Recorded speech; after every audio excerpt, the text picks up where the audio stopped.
So what it sounds like he's saying to me with that is that like G Herbo was basically looking out for the hood, keeping it real, looking out for his homeboys. That's what it sounds like, and that's what keeping it real will get you, for real, for real. When you get to a certain level, there's certain things you gotta let go and leave alone, and certain people. And this is a real true thing that happens regardless if you become a multi-millionaire or just a regular person. When you get to a certain point in your life, you gotta leave certain people alone.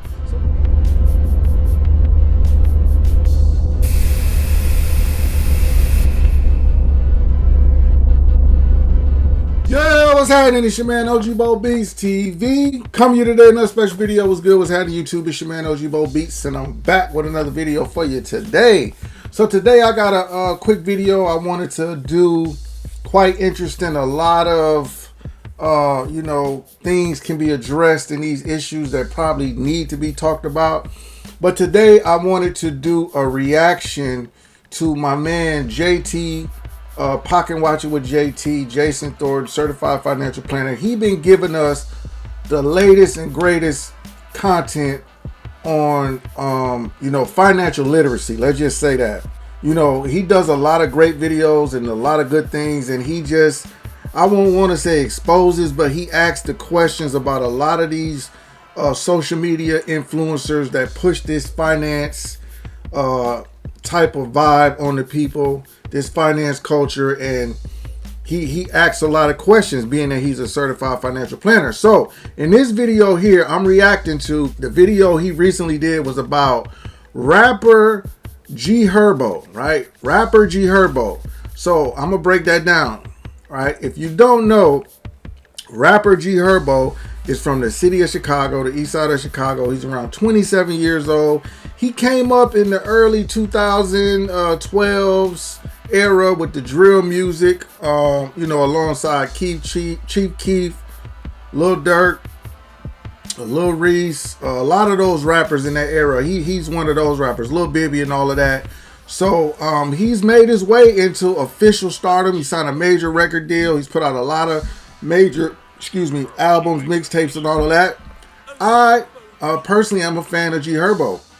So when I saw JT post that his next live stream was about G Herbo, I was like, wow, this is going to be interesting.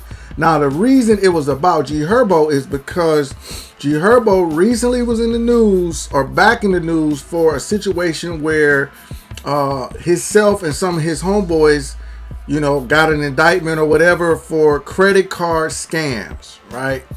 Identity theft, credit card scams, swiping, all of that. Right, I don't know all of the details of what they was charged with, but basically credit card fraud, credit card scam. So recently in the news, G Herbo been doing interviews in a lot of places. He did one, I think, recently on the Breakfast Club, and he did one recently on My Expert Opinion with Mav Hoffa.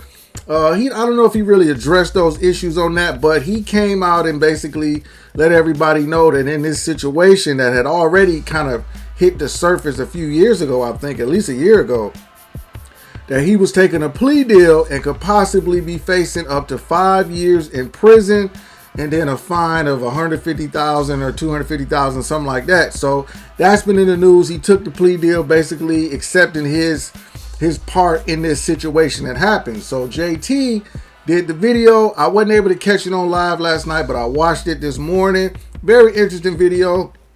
I think compared to a lot of the other videos JT does, he didn't really super go in on G Herbo. In fact, he even said that this video is more so about educating us about the scam culture and the things that come along with the credit card swiping and all of that. So he really broke it down real good, but he did describe the case of G Herbo, and he told us that he's not, he didn't know who G Herbo was before this, right? He said he's showing his age.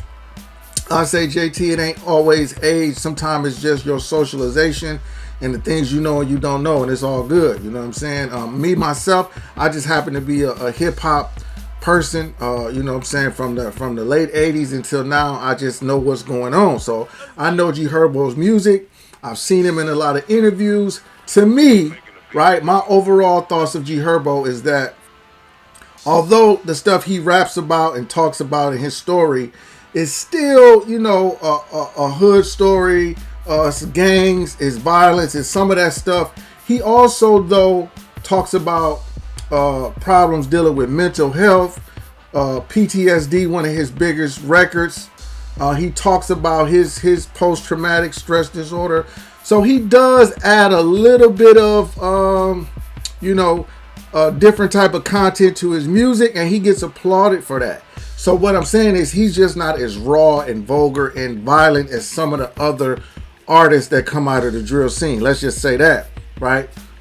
So with all that being said, I'm looking through the comments in JT's video this morning, and I keep seeing comments about the first caller was just making excuses. The first caller was making excuses. I'm like, yo, what's up with this first caller? So I'm watching it, and it was a very interesting conversation with the first caller. So I want to do this video to react to that. So just bear with me on this. We're going to listen to what the first caller had to say, and then, we're going to go from there. But let's go ahead and get this started.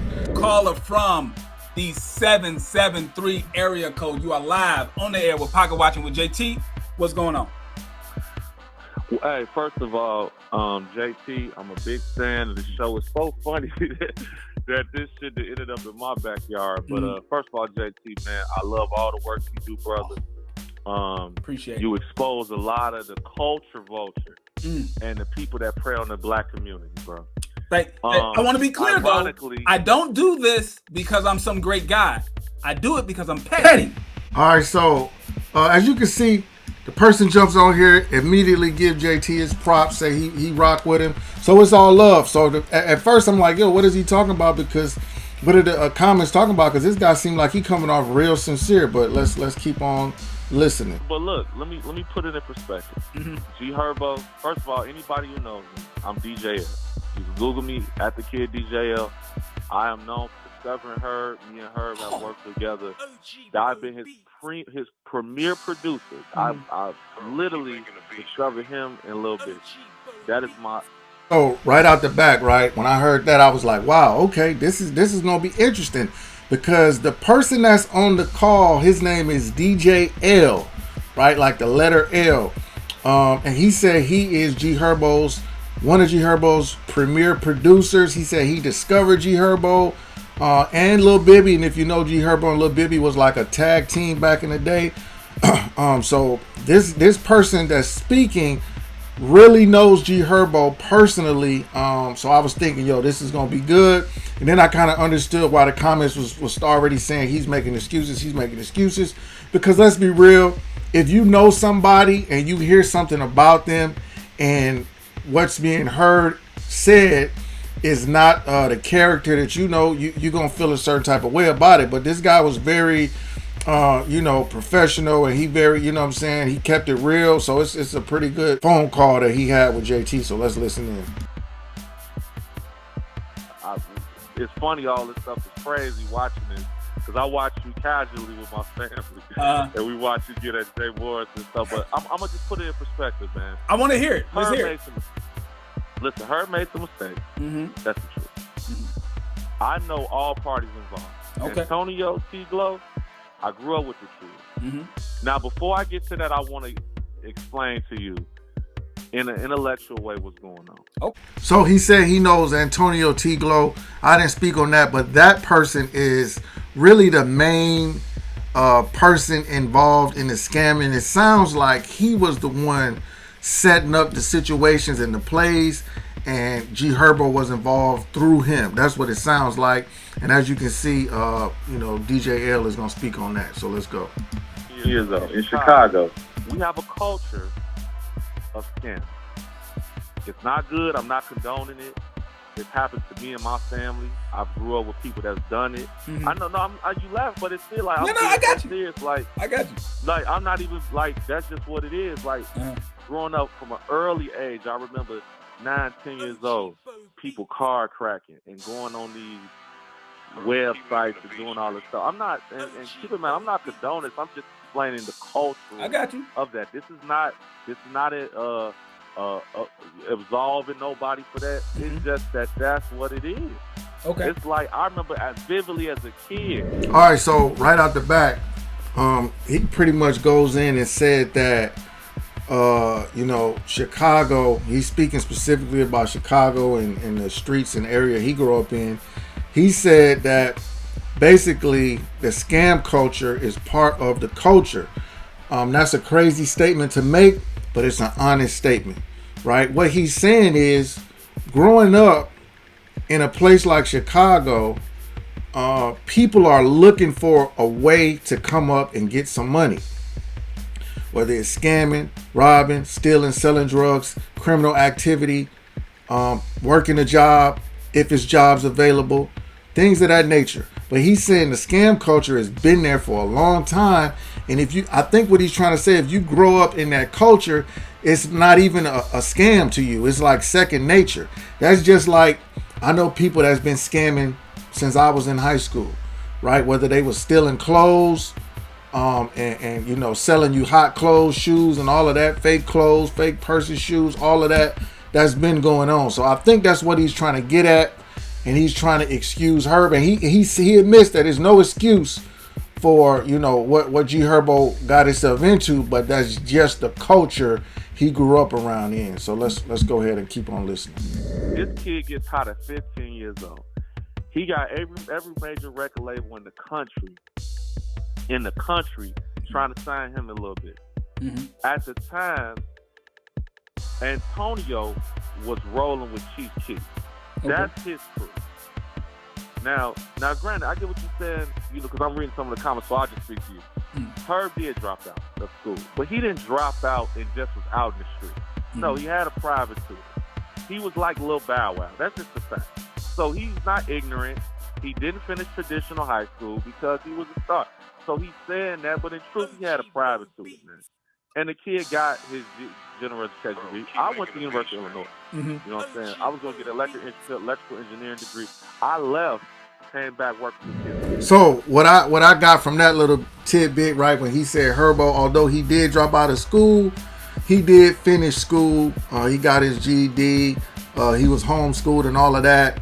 Now, G Herbo is some of y'all favorite rappers, and this just goes to show that a lot of your favorite rappers, entertainers, whatever, sometimes be selling y'all a dream. Not to say that Herbo was pushing, don't go to school and drop out of school, but it's just that things ain't always like it seems, right? Even in some of the roughest, toughest areas, Chicago, New York, LA, wherever, right? And a lot of people don't have it. You got to understand, a lot of people do have it. A lot of people grow up in households with the mom and dad is not even having that. And you might drop out of high school, but you're going to do something and you're going to get yourself together, and they just not going to let you fall to the wayside. Even some of the most violent, dangerous, so-called hood people that we know as rappers or whatever, they come from a home like that. All right, people choose to do a lot of the things that they do when they become an adult and things of that nature. But I think, he kind of saying, look, don't believe the hype about everything you hear about Herbo, because he's trying to basically say, like I said, he's speaking on the character of G Herbo. I'm going to be honest. Antonio, and he might see me in these streets, and it's what it is. You know what I'm saying? But in truth, bro, Antonio was a savant in that world. Mm-hmm. And a lot of the young rappers, they wanted to deal, and like I said, we can't avoid accountability. It's true. Right. Because I want to frame, because I'm reading the comments and I don't want to hold it up. JT is absolutely right in 90% of the stuff he's saying. And we agree with, if he came to Chicago and had a talk with most black people, they would agree with what the brothers say. So it's not no culture of ignorance. It's a culture of people turning their head and just not being real and not dealing with poverty the traditional way, like going to get a job, going to get a trade or a degree, and earning and being a productive citizen in the black community or in community at large. So what he's speaking on there, right? A culture of people that's turning their cheek when they see something wrong, that's trying to get the easy way out. He's speaking on the desperation that's in a lot of these black communities with low income, poverty, and crime. And it's that people know certain things is wrong, but they make excuses, and these excuses are like a cloud over everybody. A lot of people's mental for them to be able to do the certain things that they do. This is why a lot of people that I know personally, family, friends, or whatever the case may be, have a lot to say when you're doing something good that doesn't fit into the so-called morals and values that they think that they've been still, they don't think that's been instilled in them. Certain things like, joining the military, that might be good for a person to get out their way out, going to college, just doing different things, leaving the gang alone, stop dealing with people. It's like people, want you to be involved, and they want to be involved because the more people is involved, the better they feel about the choices that they making, knowing that the choices is not good choices. So long story short, we could have whatever. Yeah. Herb was accepting this stuff, man. He was, just like every other rapper in Chicago. And it's like he kind of turned a blind eye, but he wasn't actively doing this stuff. But he got something to lose. Antonio, I know. Here's my follow-up question, because it's extremely interesting. The story is amazing. I understand. Ask me whatever you want. I'm gonna be perfectly honest with you. Perfect. This is an exclusive, people. Let's go. So here's my follow-up question. I get the culture of crime and poverty. I get the culture of scamming, trying to get over when you don't have an ability to make that kind of money legitimately, and someone presents you with an opportunity to make that money, maybe illegitimately. You still think, I have nothing to lose. And you kind of touched on this. I thought G Herbo made it. G Herbo is on the cover of magazines. He's doing songs with Nicki, right? Herb did do, but you said what? Didn't he like one of his big songs when Nicki Minaj put him on the song? I produced the song. Me and Vinyls. It was called Chirac. Okay, so my question is, why continue the scamming? See, but listen, let's put it in perspective. When you say scamming, to me, what that is, growing up in Chicago, right? That is going on the internet on one of these websites, pulling somebody's information personally, and going to buy stuff. I can tell you, Herb never did that. This kid was like LeBron James. He did not do that. That's just a fact. Herb don't know nothing about no dark web. That boy is a rapper. Now, what I will say is, we are in a community where people buy stuff like that. People accept stuff like that. Herb has a team of legitimate multi-millionaires in real estate. Legitimately. Right. So it's like he would have never, I can't speak on his case per se because I'm not in that department, but that is somebody. So what it sounds like he's saying to me with that is that, like, G Herbo was basically looking out for the hood, keeping it real, looking out for his homeboys. That's what it sounds like. And that's what keeping it real will get you, for real. When you get to a certain level, it's certain things you got to let go and leave alone, and certain people. And this is a real true thing that happens regardless if you become a multimillionaire or just a regular person. When you get to a certain point in your life, you got to leave certain people alone. So it sounds like he's saying G Herbo was still, so-and-so got a bunch of laptops. He can get us first class on a private jet. You know what I'm saying? Don't worry about it. We got it. It sounds like Herb was like, bet, we'll deal with that. So he still had a mentality of hood, but he was doing stuff on the level that he didn't need to do that. It's a lot of immaturity with that. That comes with a lot of, the stuff that you taught growing up, that culture that you grow up in, thinking everything is supposed to be this way and it's okay. And now that you got money, you can do what you want to do. So why not? That's what that is right there, 100%. That I'm telling you.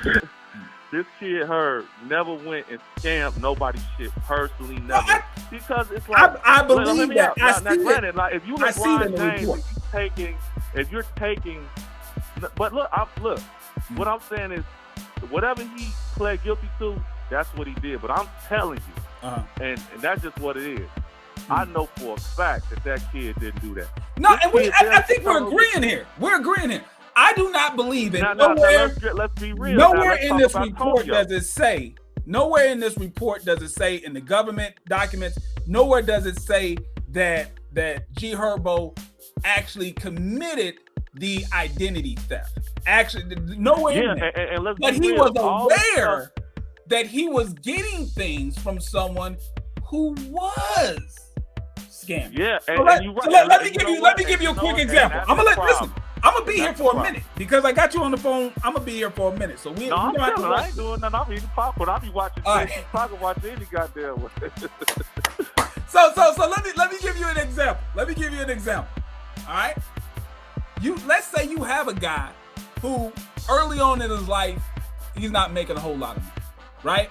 He's not making a whole lot of money. So he'll go to like a thrift store or a swap meet or whatever, and he'll buy some off-brand Jordans. They look close, but he know they're either off-brand Jordans or they're stolen, right? Because he want to be fly, he just doesn't have the money to be fly. He's not stealing Jordans, nor is he manufacturing counterfeit Jordans, but he knows these Jordans ain't on the up and up because they're too cheap, right? He's buying them from a swap meet. All right, let's fast forward 10, 15 years. This guy now has a good job. He's making about $125,000, a year.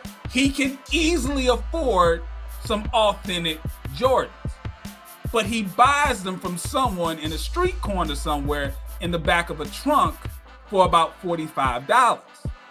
And then he gets busted by the cops. Now, where's the logic in that? Yeah, I mean, at a certain point, when do you leave that behind when you have money?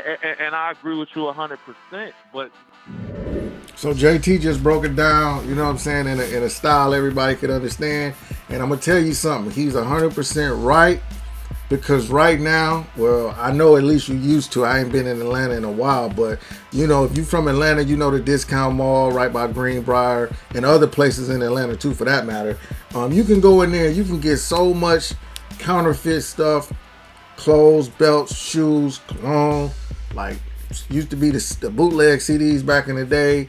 And it looks absolutely real. And it's a lot of noise always been that a lot of your favorite Atlanta rappers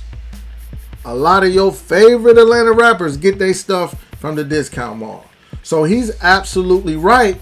JT's right, but then also DJ L is right, because that's also explaining that this is a cultural thing that people do. And some people know about it and some people don't. So it's very interesting that they both pretty much hit it on the head with those points. Let's keep it going. But Herb ain't never typed in no goddamn credit card. I thought a person sitting there, let me order Uber Eats, so let me order this shit. If you LeBron James, you pulling up and whatever, and I'm not. It's mistakes in it. So JT is not wrong. I'm not calling in to be one of them. But I'm just saying, everything is in perspective. Now, in retrospect, you're probably like, damn, man, I didn't even really have to do that. You know what I'm saying? So with his LeBron James reference, I'm assuming he mean LeBron is just that guy, right? And everybody love him. He can do no wrong. And he pulling up like LeBron James, and basically everything is handed to G Herbo. Now G Herbo's money may be getting distributed from this person, from that person. It might not even be coming directly from G Herbo, right? Everybody around him is handling his transactions. So he could just be a person that's, he knows that this stuff ain't on the up and up, which makes it no excuse, but he don't have nothing to do with it. He just, getting it. And again, that goes back to the culture, because you're dealing with people. It's a way for you as a superstar not to have to put money in everybody's pocket. Instead of putting money in your pocket by handing you some money, I'm going to do business with you because you got something going on, right? And you hustling, and I respect that. And a lot of that is, that's a lot of the way that things happen in certain areas. I watch JT Pocket Watch. I see Jay Morris and all these people that are predatory in our community, bro. Hey, that's his third J Morrison reference. I want to tell y'all, make sure y'all go ahead and watch my Jay Morrison and Boyce Watkins reaction video that JT did, because it's a pretty decent one. I just give y'all my opinion and my thoughts on that. Make sure you like the video, subscribe to the channel, leave a comment. Let's talk about this G Herbo situation. Also do that. But yeah, He trying to, you know, I feel DJ L, he's going down the excuse lane, but he's pulling it back. He's speaking on the character of G Herbo, and if you know about rap a little bit in the Chicago scene, and you compare G Herbo to any one of these other rappers, right, that's in the drill culture, right, not the Kanyes, the Chances, the Commons, not those rappers, but the drill culture, G Herbo is one of the more upstanding persons, rappers, if you understand what I mean, but you just gotta know to know.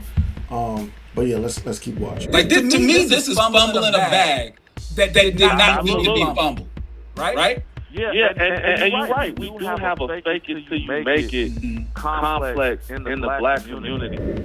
So he spoke on the fake it till you make it portion of the culture, which is a real thing too. And that's where a lot of this looking like we have something with this designer and these certain brands are really, you know, the lead cause of a lot of the things that cause issues, right? And that comes from early on, right? Socialization of your child and these kids starts at an early age. When you see these 2, 3, 4-year-olds, and there's nothing wrong with wearing certain stuff like Jordans and all of that, but it can't be all of that. You got to teach these kids the value of money and understanding money and how to invest and save money. It can't just be if you look good, you the man or the woman, you're going to be popular. And that's the mentality we got to get rid of. Because I'm going to tell you, as a grown man, I got a lot of friends and family that's looking at me like, oh, okay, I see what you're doing. I see this, that, and the third. And I'm not saying it like I'm perfect, right? But I'm just saying my mentality definitely has shifted from how I used to think. And I know when I talk to a lot of people, I can tell they still got the same mentality or they haven't upgraded or updated the information that they know. Because I give out a lot of information too. And I'm no JT, I'm no financial advisor, none of that. But I know I got some things going. I learn, I teach, I reach, and I'm trying to help people out. But that fake it till you make it mentality is what's got a lot of people behind bars and these crazy situations right here. But let's go ahead and finish this up. Oh. All right, so boom. So that's it, man. I just wanted to give my reaction as that video played.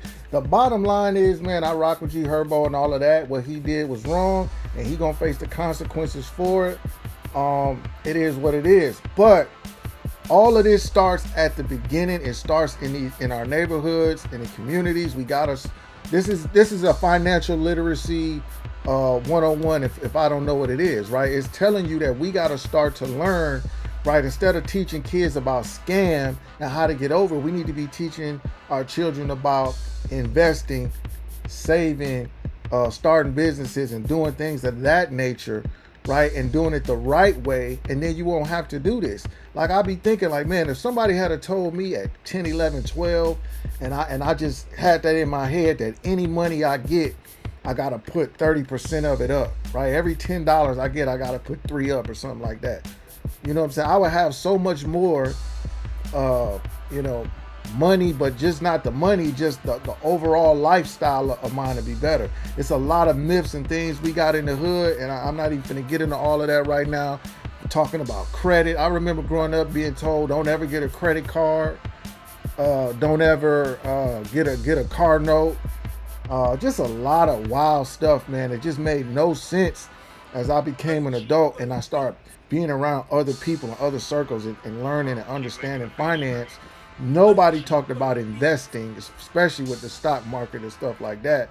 That was just foreign. So it's like, here we are today with the internet. We got all this information out here, and it's unfortunate that now we got people out here trying to scam you on the internet because they know that you don't know what's going on financially. All right, so I just challenge everybody to do research, do your due diligence, make sure you're doing the right things out here. If you know some information, talk to your younger brothers, sisters, family members, cousins, all of that, mamas, all of that, because a lot of our parents grew up at a time where it was just work, pay bills, and whatever else you had, that's what you could you know, have some fun with. And we got to change that narrative and that mindset. But that's all I got to say, man. You know what I'm saying? Make sure you like the video, leave a comment down below. Let me know how you feel about this situation. Subscribe to the channel. It's your man OG Bo Beats. I'm out. Peace.